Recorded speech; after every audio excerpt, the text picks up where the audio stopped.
bagikan. Salam sejahtera untuk kita semua. Perkenalkan, saya Andi Nurhasana, SE MAK, dosen tetap program studi S1 Akuntansi Institut Kesehatan dan Bisnis Siti Fatimah Mangunjung dengan NIDN 0902059204. Pada kesempatan ini saya membuat video pernyataan diri dosen untuk unjuk kerja Tridharma Perguruan Tinggi PDD UKT-PT bidang pengajaran sebagai salah satu instrumen pada sertifikasi dosen tahun 2026. Mata kuliah ini diajarkan pada semester 4 S1 Akuntansi dengan kode mata kuliah FE 20 SA MKB 19 dengan bobot 3 SKS.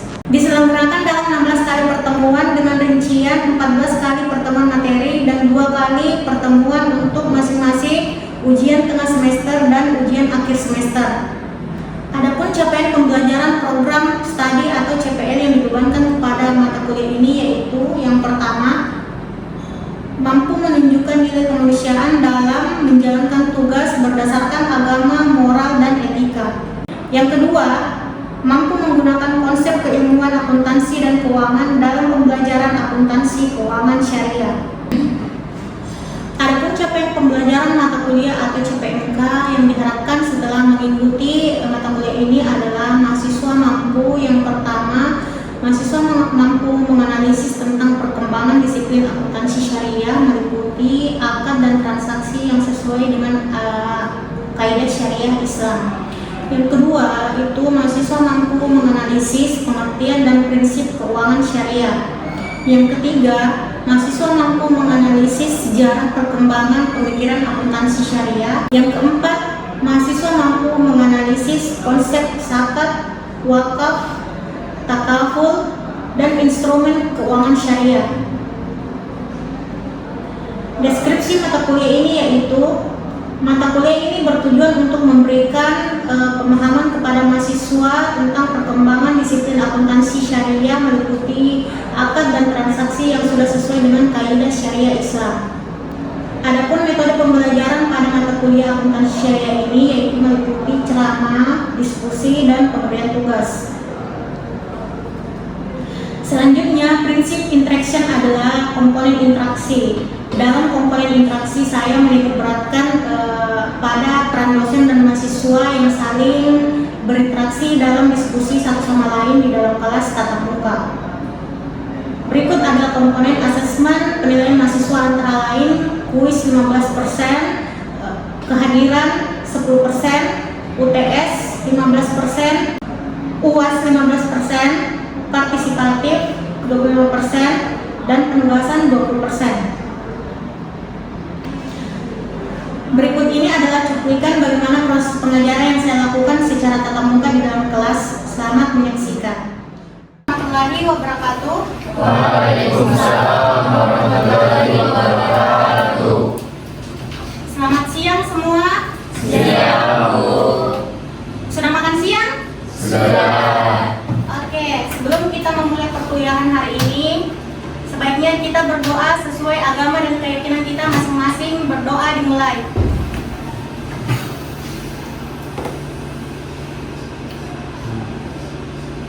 Baik, sebelum kita memulai perkuliahan hari ini, terlebih dahulu saya absen dulu namanya. Tolong didengarkan semua namanya.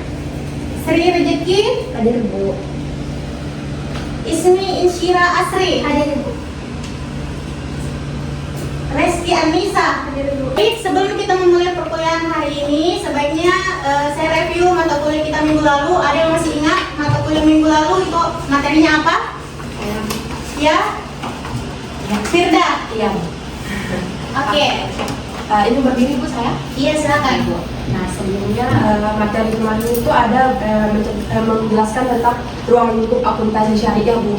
Nah, di mana itu ruang lingkup akuntansi syariah itu bertujuan di mana untuk bagaimana menghasilkan laporan dan juga keuangan yang akurat, bagaimana juga adanya transparan, di mana dalam syariat Islam itu juga sehingga dapat meningkatkan kepercayaan atau akuntabilitas dan juga serta mewujudkan keadilan bagaimana semua pihak yang terlibat dalam kegiatan ini dalam secara kegiatan perekonomian atau ekonomi. Baik, itu saja. Ya, baik, terima kasih Firda. Sepertinya masih sangat jelas ya mata kuliah kita minggu lalu. Terima kasih. Jadi kita memasuki perkuliahan kita hari ini yang materinya memahami sistem akuntansi keuangan syariah. Oke, tujuan pembelajaran untuk materi kita yang kedua ini, yang pertama itu memahami konsep dasar sistem keuangan syariah, kemudian menjelaskan prinsip ekonomi Islam. Yang ketiga, mengidentifikasi perbedaan sistem keuangan syariah dan konvensional ya. Jadi dibedakan keuangan syariah dan konvensional. Kemudian yang keempat, menjelaskan lembaga keuangan syariah yang ada di Indonesia. Yang terakhir, memahami akad-akad transaksi syariah di Indonesia. Kemudian kita masuk pada pengertian sistem keuangan syariah. Nah, pengertian sistem keuangan syariah di sini adalah sistem yang mengatur kegiatan perhimpunan dan penyaluran dana berdasarkan prinsip-prinsip syariah Islam. Tujuan utamanya ini ya, jelas tujuan utamanya mewujudkan keadilan, menghindari riba, menghindari garar, menghindari maisir, dan menciptakan kemaslahatan masyarakat. Nah, kemudian landasan sistem keuangan syariah itu berdasarkan Al-Quran, hadis.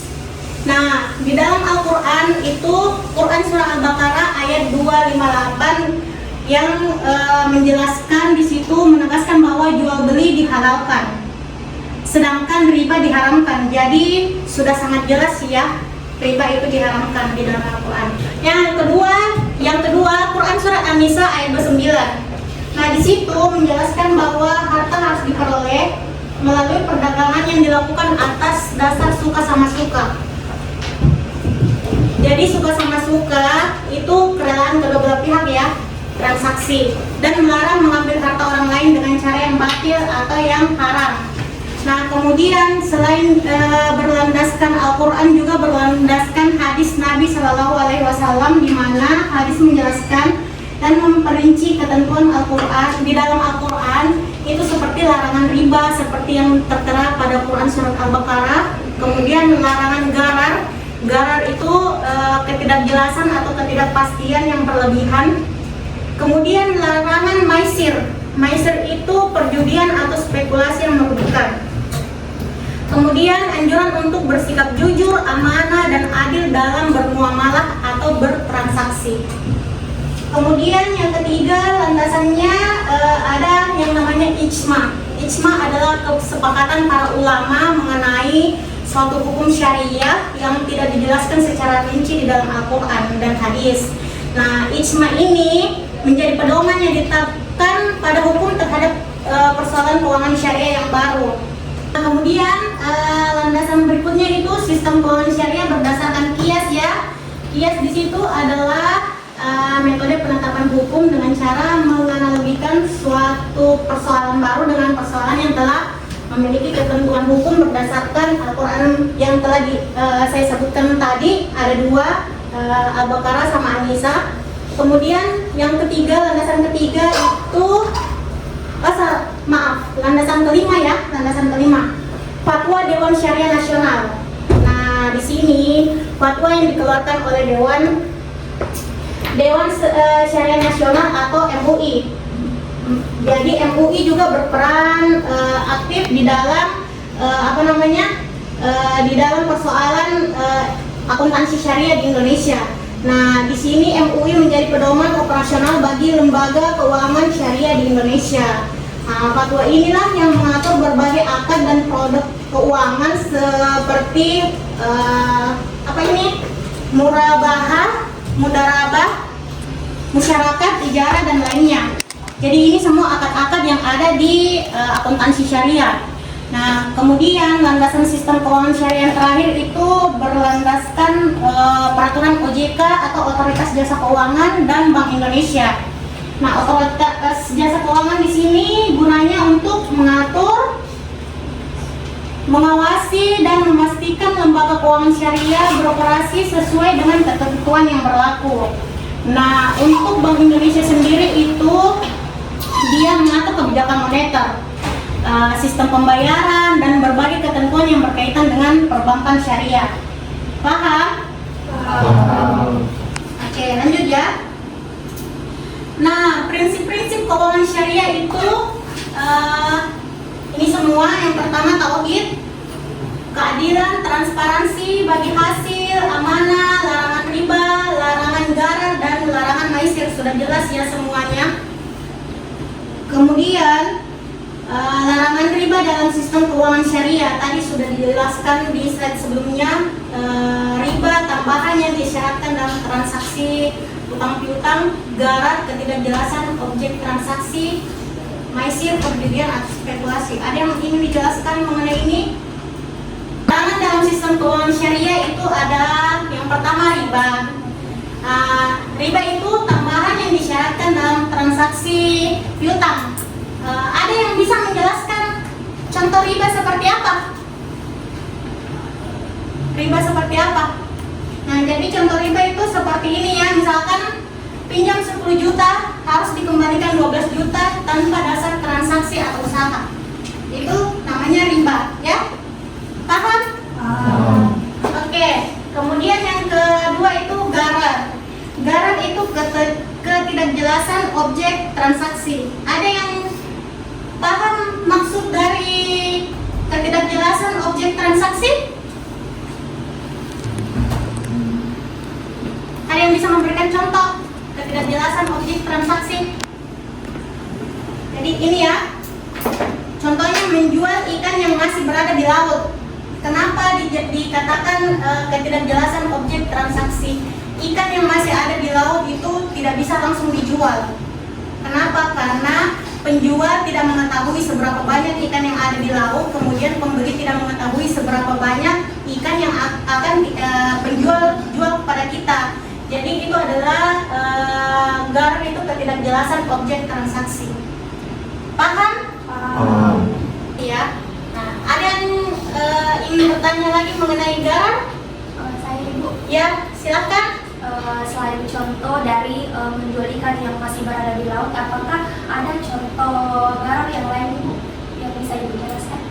Ada contoh ketidakjelasan objek transaksi itu biasa banyak terjadi di desa-desa ya. Misalkan di desa-desa itu kalau misalkan musim buah, nah pengepul datang dari kota itu kadang ke desa-desa meninjau langsung pohon, contohnya pohon mangga warga, kemudian langsung dia langsung transaksi sama warga, saya mau beli pohon mangga itu, kalau berbuah semua hasilnya sama saya, terus satu pohon itu misalkan harganya 500.000, banyak atau sedikit buahnya harganya 500.000.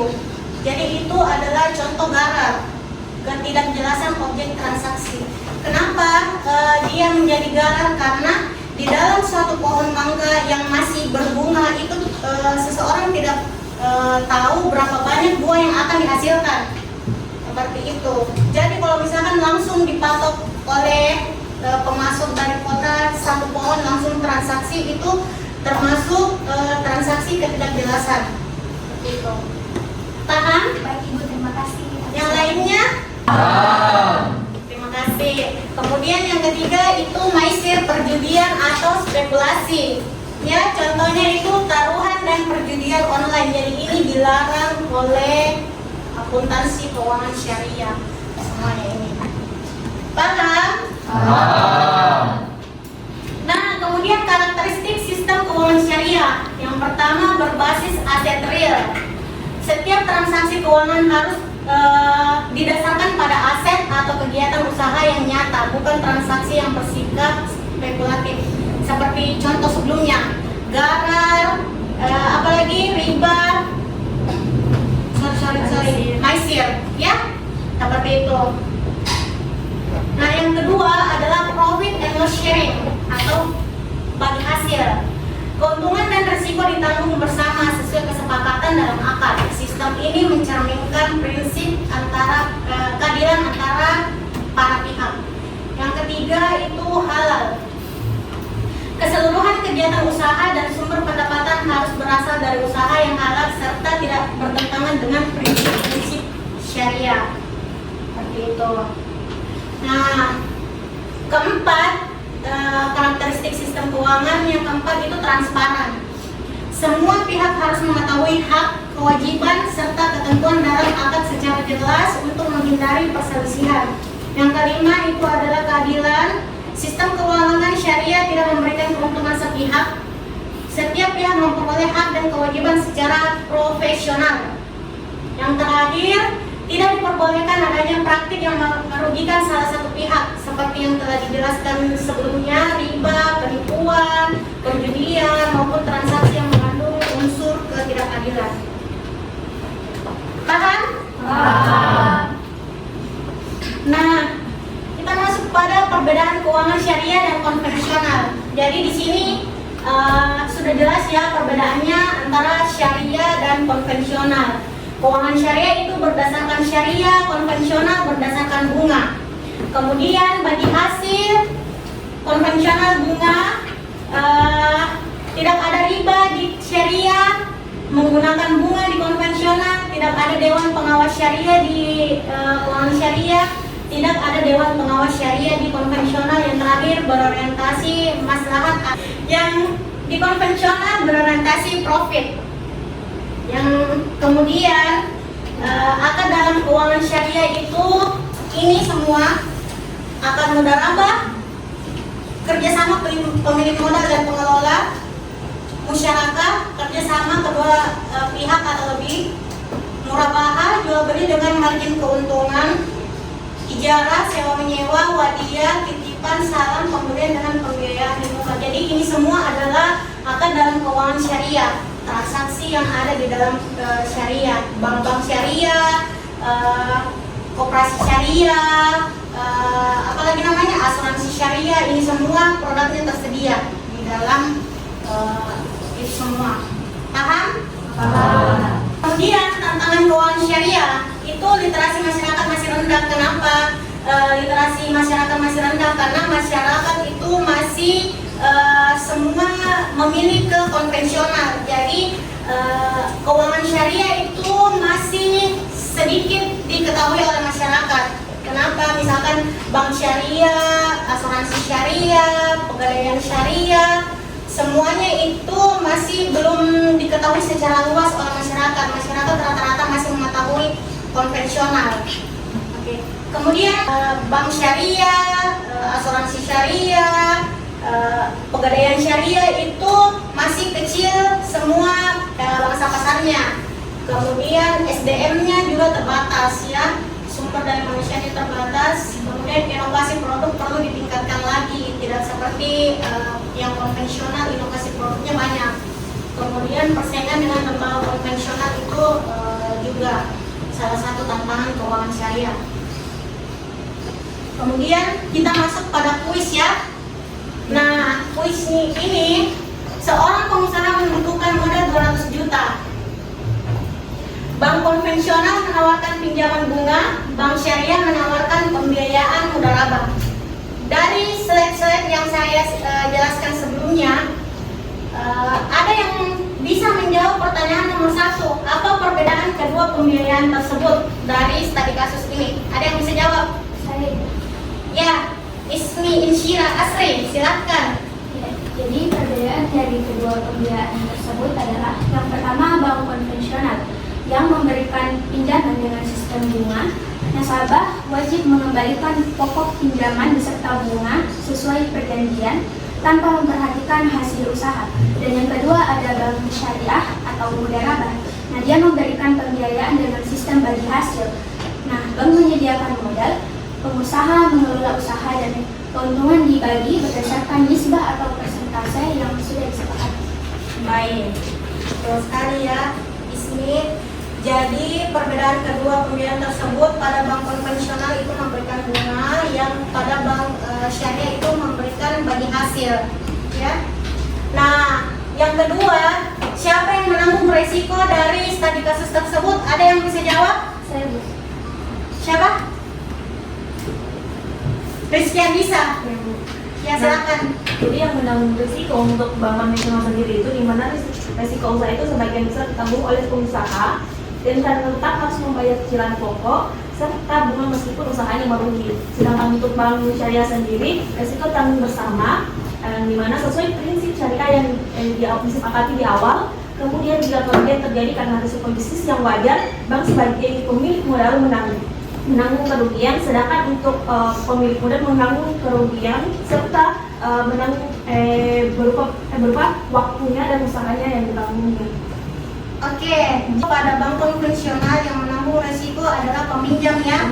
Nah, pada bank syariah yang menanggung resiko adalah bersama sesuai dengan kesepakatan bersama atau akad sebelumnya. Oke, terima kasih Rizky Alisa. Materi hari ini, materi yang akan kita bahas minggu depan yaitu konsep akuntansi untuk lembaga keuangan syariah. Ya, jadi saya meminta kepada adik-adik semua untuk merangkum materi sebelum kita memulai perkuliahan minggu depan. Baik, terima kasih. Sekian. Wassalamualaikum warahmatullahi wabarakatuh. Waalaikumsalam warahmatullahi wabarakatuh. Demikian deskripsi singkat dan proses pengajaran mata kuliah yang saya lakukan. Semoga dapat memberikan gambaran kinerja pengajaran yang saya lakukan khususnya dalam mata kuliah akuntansi syariah pada program studi S1 Akuntansi Institut Kesehatan dan Bisnis Siti Fatimah Mamuju. Terima kasih. Assalamualaikum warahmatullahi wabarakatuh.